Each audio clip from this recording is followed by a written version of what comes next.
Hello, welcome to the Mandela Effect equals knowledge. My name is Dale DuFay.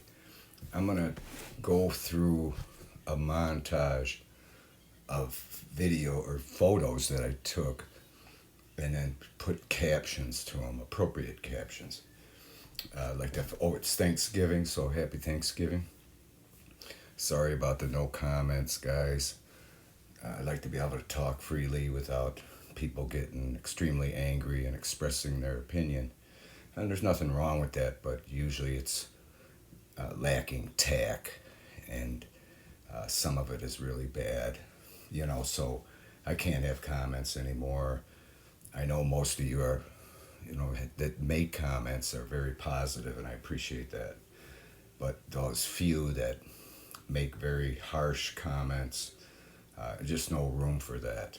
Certainly I can block them and things like that, but after a few years, it does affect you, especially when you got people wishing you were dead and things like that. And this is a very serious phenomenon that's happening. It's never happened before. It's very spiritual, and it's really, as some of these captions will point out, it's no way we can prove what's going on, but we can trust our memory. There's nothing wrong with our memory. But to start off here, this one's real applicable because, like Sherlock Holmes, we must eliminate the things that are impossible. And there are a lot of them. It's impossible for our body to change, and possible for the earth to change, and possible for the location of the solar system to change. It's these things are impossible. So what's left, right? Okay, so whatever's left, no matter how improbable, must be the answer to the riddle. And that's really what this Mandela effect is. It's a big, giant riddle. Okay, I like to use this analogy with the film. Our life is like the film on the roll. Every frame represents, a reality. Each reality is in each frame. And as the film rolls, our realities blend in a choreographed, fluent, continuous motion. And just as a movie would not exist without the film, we would not exist without quantum entanglement. And then this is a good one I use for when we're shifting. This is done during REM sleep, I believe. But it's like musical chairs. While the music plays, every portion of your soul is in superposition, a quantum flux, all moving in one direction. When the music stops, every portion of your soul coalesces into another replica version of yourself in another reality that you have always existed in. So picture these chairs as the reality, the humans here as your soul portions. So as when the music's playing, you go round and round, and then of course there's elimination in this game, but there's no elimination in this analogy. So the chairs represent the realities, and the people represent your soul portions. So when the music's playing, you go around, and then when the music stops, you sit in the closest chair, which is a reality again that you have always existed in. So it's a pretty good analogy. It's like musical chairs, every portion of your soul is shifting at the same time, but there's no elimination.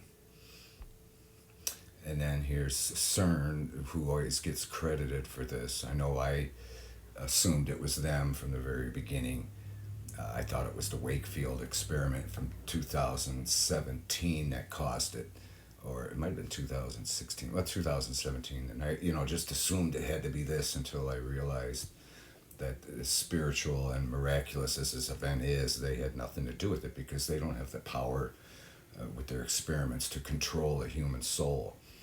So here I put this research facility is searching for the answers to life, trying to accomplish what the Mandela Effect is already doing. It is ironic that they are credited with this phenomenon. And then here I put it's ironic too that they use this symbol, isn't it? Shiva the Destroyer. While CERN is searching for the meaning of life, the Mandela Effect has already found it. And that's true. It's showing us, what's going on by us experiencing the shifting. We understand. And here I put, I love this, see no evil, hear no evil, speak no evil. That's basically what the Mandela Effect is. You can't talk about it. You know, sometimes people don't want to hear about it or see it for what it is. The Mandela Effect was meant to be a conundrum. And I like this. This is like, you know, though our multiple realities may vary, they'll always return to their original destiny. Now, that this illustrates that some of our realities will veer off course, if you will, but they always spring back to the original destiny or original position. And I got this from iSpotTV.tv, and this is a away travel.com, which is suitcases. I caught this on their commercial, and I thought this would be a great analogy. And then here we're, you know, right now we're right here, and many of us originated way out here on the Sagittarius arm, which I believe is, this is Cernus. So this I believe is the Sagittarius arm. So we are way out. We were, you know, still out there, but that's, you know, that's 75,000 light years across the galactic center. And that's what separates our realities. Of course, we have many, many realities in here, you know, a few light years apart from one another. And we have many, many, many out there, and no doubt many in between. This whole arm, there's Earths that we know of for sure. But many of us originated out there. That's 75,000 light years. And we came here in a blink of an eye. So again, that's impossible, you know, with other means. But, you know, literally our soul portions are going to these other realities with no problem. And this is a great namesake for this phenomenon, Nelson Mandela. We know he perished in prison at some realities, and others he ascended to presidency of South Africa after being liberated from prison. But it didn't matter, president or martyr. The geopolitical situation of South Africa remains the same in every reality. So we know he, you know, didn't exist in every reality, and that's a possibility with us as well. Something may have happened. And this is a real important statement. Things are not changing, they are just different. And that's because we're in a different reality we've always existed in. So each reality is going to be unique, including the Earths and everything on it, but basically for the most part it's identical. And I can say that, you know, from my experience. And this is interesting about time, the stopwatch. We know it's a lot different than we recall. I used to use that 1,000 to 1,000 cadence, and I had it mastered. But there's a reason for this. You know, the axis speed of the Earth is the same in every reality. Every Earth spins off its axis at its same speed, regardless of the size.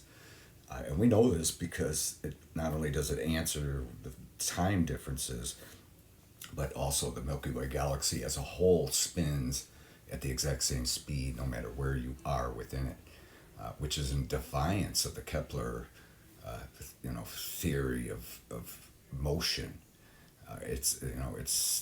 But so that would indicate that the Earth spin at the same speed as well, all of them. So the 24-hour clock is calibrated for the one full revolution of the Earth. And that's, you know, makes sense. It doesn't matter what size. One full revolution off its axis is a 24-hour day, regardless of the size. And again, it's, you know, that's, you know, so the smaller the Earth, the faster the linear time will be. It makes sense. And it's important to realize that it's not me telling you all this stuff. It's the Mandela Effect showing you. It's not me, it's the Mandela Effect. The Mandela Effect is the great teacher. And we know that even the dinosaurs had a parallel existence. Their fossil records are at every reality. Now I remember the bones being white in the reality I recall. They obviously painted them. And they no doubt paint him here, but they make him more realistic with this patina. So that's the variation there, but the fact is that this same skeleton of this dinosaur is in every reality, regardless of how they prepared it. So that means they had a parallel existence too. And it's interesting to look at the night sky. The you know, constellations are parallel as well. And we can assume that there are Earths orbiting the stars of Orion's belt. just as our sun is a star in Orion's belt. So, someone, and say we're there in this, orbiting this star, and we're looking in the night sky and we see this star, and perhaps that's in Orion's belt as well. So everything is parallel. And when it comes to the skeleton, there are many differences in our skeleton. Our bodies did not change overnight. That's impossible. It's the only explanation, as improbable as it is our independent soul portion that we'll always have, the one we were born with, the one we'll have the rest of our life, is in another replica version of yourself that has always existed and has been sharing your soul since the day you were born. And the same with the human fingernails. They couldn't change overnight. I mean, I never recall these ridges from the tip to the cuticle. That's amazing. I recall them being very smooth. And I should know because I'm a nail biter. And that's why we know that this is not my hand. I got this out of Wikipedia, just like almost all the photographs I got here from Wikipedia, which I greatly appreciate. But we know that this ain't my hand because the nails are well trimmed. Mine are chewed down to the core. But they have ridges. All humans have this, and this is how they've always been in this reality. It didn't change. It's impossible. Again, I was an expert on nails. I remember them being very smooth and delicate because I chew them. And then here, this is a good, the quantum shifting is cleansing our soul. And I use these Hopi Indians in this picture here that, again, I got from Wikipedia. But they are the ones that have a prophecy that in the end our souls will be cleansed. And what better way to do it by quantum shifting? Think about it. Never before has the soul portions been allowed to coalesce into other replica versions of ourselves that have always existed. Never. This is the first time, so it's very significant. Keep this in mind. And we know that there are variations in movies and things, and that's because the editors have more variations in their realities because they have more decisions in their life to make. This editor has to, chop out certain parts of this film and splice it together. In some realities, they may have kept that section and sliced out another section, so on and so forth, because they have a lot of decisions to make, and others are involved. And boy, Sigmund Freud would have had a better understanding of human psychology if he was shown what the Mandela Effect is revealing about human nature. Basically, we have more knowledge than this guy does, simply because we're experiencing the Mandela Effect. And the UFOs, they're in every reality. This the same ones. I even seen one up close myself in Denver, Colorado in the mid-'70s. So they exist in every reality I saw that UFO, which proves now that all paranormal and dimensional events are parallel too. Everything is parallel, even these flying saucers and who's ever, making them appear. I don't think personally they come from another planet only because of what the Mandela Effect's revealing. The Mandela Effect's revealing that really the Earth is the big show in the Milky Way galaxy, and we are the big show on Earth. That's why these phenomenon, or whoever is involved with this, or perpetrated all of this, is very interested in humanity, and they are parallel too. And this is another one. Our realities are separated by distance, not dimensions. It's very important to realize that. There's plenty of room in this galaxy for all this to happen. We know we're on the other side of the galaxy, on the tip of the very outer reaches of the Sagittarius arm. And we're also in here on the inner Orion arm or Orion spur, depending on what Earth you're on in reality. This proves that this is all a distance thing. It's not dimensional whatsoever. It's a galactic thing. All right, here's another one with the film analogy, which is really good. In the film, each frame represents each reality. See each frame there? But some frames may have a different background because of the, circumstances, and certainly the geology of the Earth may have something to do with it, but the film remains the same. You wouldn't see that one little film as it's rolling. as it's rolling with these, many realities. And this is also a good analogy, the film, because we know that there's realities that are slightly ahead of us and some that are slightly behind us. And that's what keeps us going. Same with antiquity. We see antiquity in every reality, which proves that prehistory was parallel too. Of course, it had to be, otherwise, we wouldn't be here. And here's another one. Here we are. We're still out there where we originated from, but we're here right now where we always existed. Perhaps the reality, the soul portion that was originated in this reality is out there in that reality right now where you originated from. Again, it's interesting. So it's a galactic thing. Our realities are separated by distance, not dimension. Very important. And this is also very true, in my opinion. The Mandela Effect is more miraculous than the parting of the Red Sea. Think about that. We're experiencing it. And then here's, the Earths grow as they age while they venture out towards the outer reaches of the galactic arm from the galactic center. The Mandela Effect's proven that as well. The Earth we're on, this reality with this Earth is closer to Pangea than those super Earths out there. They seem to be, the matriarchs out there seem to be way more mature and obviously much larger. So that proves that the Earths grow as they age and they venture out the galactic arm. And this, galactic center is still creating solar systems with Earths around them. This thing never takes a break. That's why they calve eventually. Maybe that's what's causing the Mandela Effect to occur. Maybe the Sagittarius arm is calving as we speak, while new Earths are being created from the galactic center, where matter is constantly being created. I mean, where do you think all this matter came from? It wasn't collected because this is a black hole. That's what they assume, And here it says there are Earths of all sizes in the Milky Way galaxy. They all rotate off their axis at the same speed. That is why the Orion Dwarfer's linear time is 50% faster than the Sagittarius Earth's linear time. Another thing the Mandela Effect is showing us. It's showing us these things. And again, we, human beings invented time. And linear time is calibrated from the Earth's size and rotation. Think about that. So we're going to see variations in time. That's why we experience it in life, because we're constantly connected with all these other replica versions of ourselves that are in a different time that humans invented.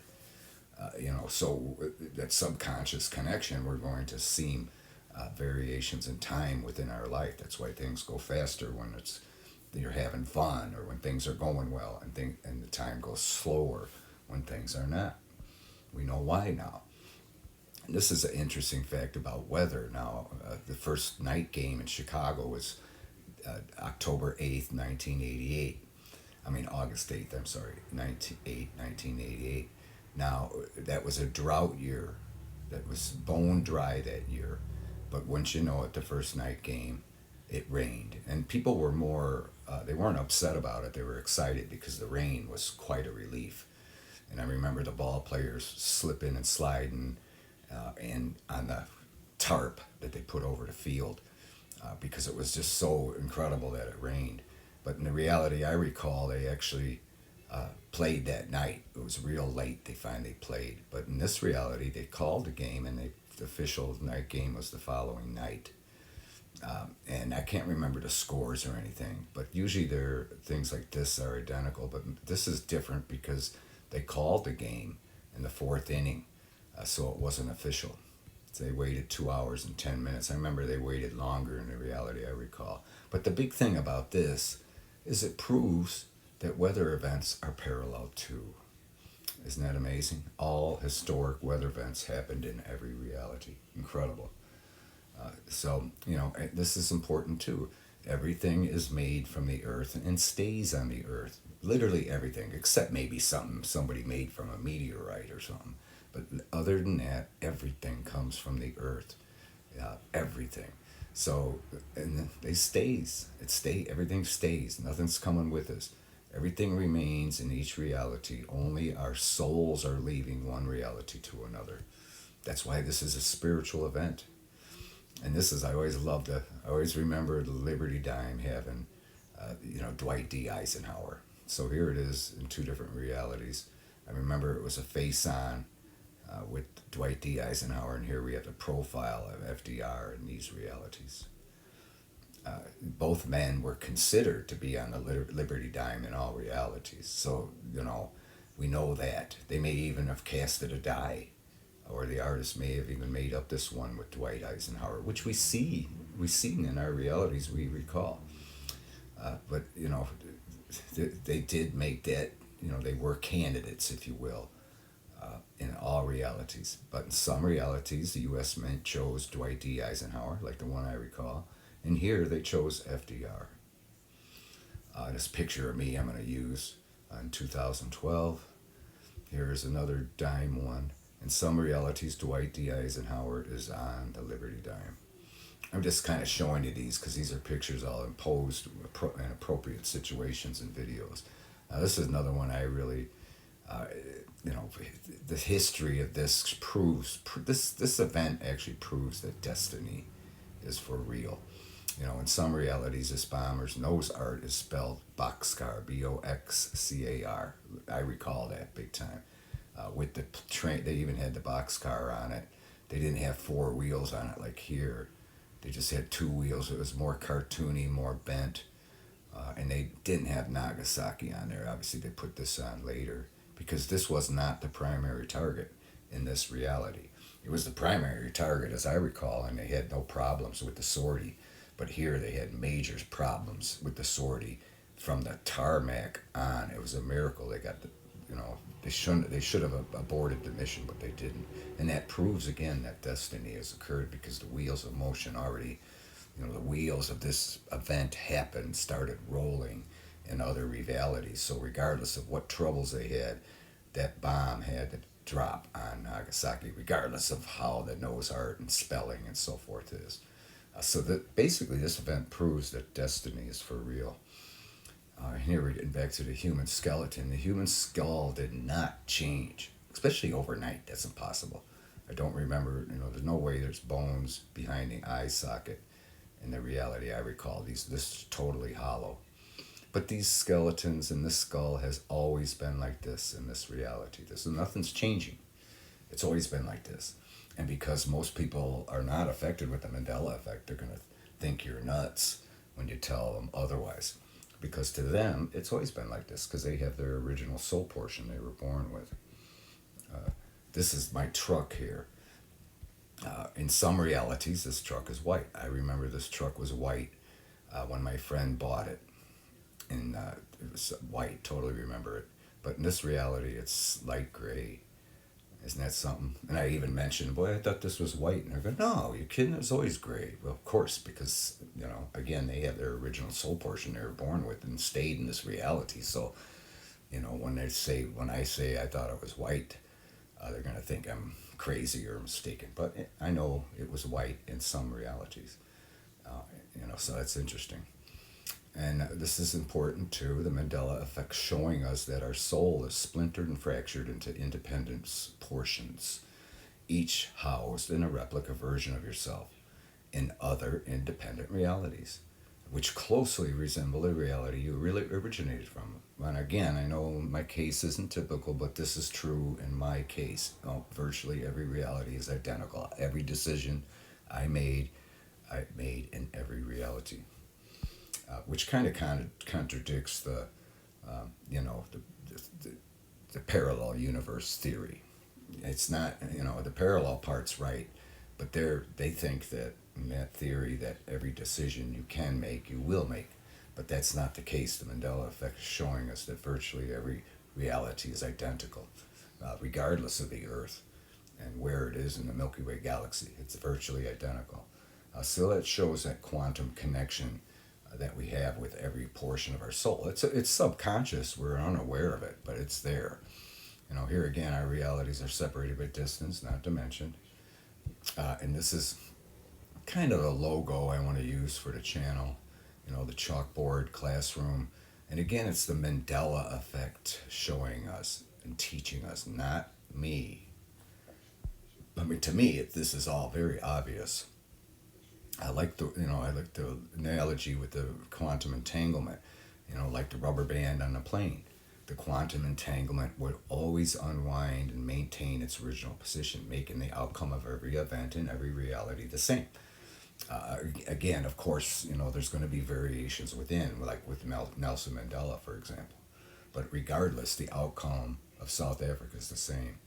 And here, even scientists in this article from Comanidi, PBS, everything, is starting to realize this, that quantum entanglement enables particles to affect each other instantaneously across any distance. The Mandela Effect is showing us this. Of course, we're made up of particles, so every, being of us is going to be in this entanglement. And here they even say entangled particles would remain connected. This is very important, even if they were on opposite sides of the universe. Of course, we know this is true with opposite sides of the galaxy. But of course, galaxies would be parallel as well. So here again, the basic fundamental foundation of existence is this quantum entanglement that the Mandela Effect is revealing. And this, I like this too, the Mandela Effect has vindicated the early pioneers of the expanding Earth theory. Now, there's geologists that know that obviously it makes more sense that the Earth grows as it ages. And these gentlemen here, I can't remember their names, back in the 30s, have postulated this, and the Mandela Effect has vindicated them. And here too, again, this is how the Earth looked in Pangea. There was hardly any water, all land, and then it started growing. As it grew, the water expanded. No doubt, as Pangea perhaps even had polar ice caps, because it wasn't tipped on its axis, so the poles would be, void of any sunlight. And that's no doubt how the water, entered the Earth or was applied as it grew. Very interesting. Again, vindicated by the Mandela Effect. And here I got a license plate from the Panama Canal. I couldn't believe I found this in a flea market. But this number is always the same in every reality, regardless of how the canal varies from Earth to Earth. The license plate is the same in every reality. And that's interesting. But boy, we know that the canal is vastly different. That's a whole video there. The human bodies are built to suit the Earth. The human body is more robust in these realities. Again, that's another whole video there. And again, I'm just showing you a montage of caption pictures I've done. And here I use these same characters. The Mandela Effect was meant to be a riddle. It is a faith-based phenomenon. This is important because there's no proof. Some may say there's residual evidence, but of course the parallel existence explains that very easily. That's a whole nother video right there. This is one of my favorite movies of all time, but I noticed huge differences in the backdrop, in this, especially in this arena here. There's unfinished work. You can't see it here, but there's plaster work that's not finished and everything. But I remember this arena being pristine and perfectly done in the reality I recall. See, but you can notice the movie backdrops in these realities have far less quality. Even though the movie is the same length in every reality, they have 50% less linear time to work on these movies in these realities. So the time must be made up somewhere. Isn't that interesting when you think about it? It's all in the details, where corners are cut to compensate. They don't do it out of cheapness in these realities. They do it because they have to. They're unaware of it, but there's realities that are making the same movie, the same people, same horses. Everything is parallel, but they have a lot more time on those Sagittarius super Earths because they are much larger, 50% more time, so they're able to perfect the details, which I used to pay a lot of attention to, and watched movies over and over and over many times and paid attention to detail. And so their movies are far grander in the Sagittarius super Earths, but again, that's because they have more time. These are personal pictures. This is my twin brother Duane, me, and my father Clark DuFay. in Naperville, Illinois, in 1966. I remember he bought this van brand new in 1966 and had it lettered with this classic little logo here with the face, with the with the mustache and beard, with the Van Dyke, I think that's called. But I remember he didn't use the eyes and everything in the reality I recall, but here he's got eyes with eyebrows. Very interesting. But the fact is this happened in every reality. This picture was taken. Here's me in Denver, Colorado with my twin brother Duane. And this was in 1976, about the time I saw the UFO. I can't remember if it's before or after this picture. But again, this picture was taken in every reality. I had this 1958 Chevy panel truck here I was trying to restore. Never got it done, though. Because there was never really work out there or money to be had. And this is my sister Connie, my brother Duane, me, and my sister Darlene at the Brookfield Zoo in every reality. And I must have been a couple years old here, so that's 1960. Here's my twin brother Duane and myself in every reality, Naperville, Illinois, 1963. Obviously, we weren't identical twins. My brother is right now suffering from cancer. I hope he makes it. He doesn't look good. But I'll let you know if anything happens to him. He's going through extensive treatment for the last 3 years for lung cancer. So I hope he's okay. But anyway, here's the Hopi Indians again. The quantum shifting is protecting our soul. Think about it. The shifting is protecting us because those evil entities in that spirit realm, they're not shifting. We're the only human beings that are shifting our souls, so that must be protecting it, not only cleansing it, but protecting it. Think about it. And I just took this one recently. The Great Lakes vary considerably from reality to reality. I just noticed this part here by Detroit, Lake Sinclair. It wasn't, separated like this dead center between Lake Erie and Huron. Very strange. But these always are different, especially the shoreline. Lake Superior is crazy different from what I recall in the reality I originated from, this portion of my soul. It's all vastly different, but the fact is there are 5 Great Lakes still there, albeit with bays and things that are here and peninsulas and stuff that are different. But again, it's impossible for that landscape to change overnight. It's just a different reality with a different, unique configuration of the Great Lakes. So that's pretty much all the pictures. It was over 50. I think it's 56 pictures, and I appreciate you going over it with me. I'm going to start imposing these appropriately in videos, because it's very clear. It's important to show these things and kind of have a, illustration, if you will, really helps. So I appreciate it, and I thank you for watching, and we'll talk at you later. Love you.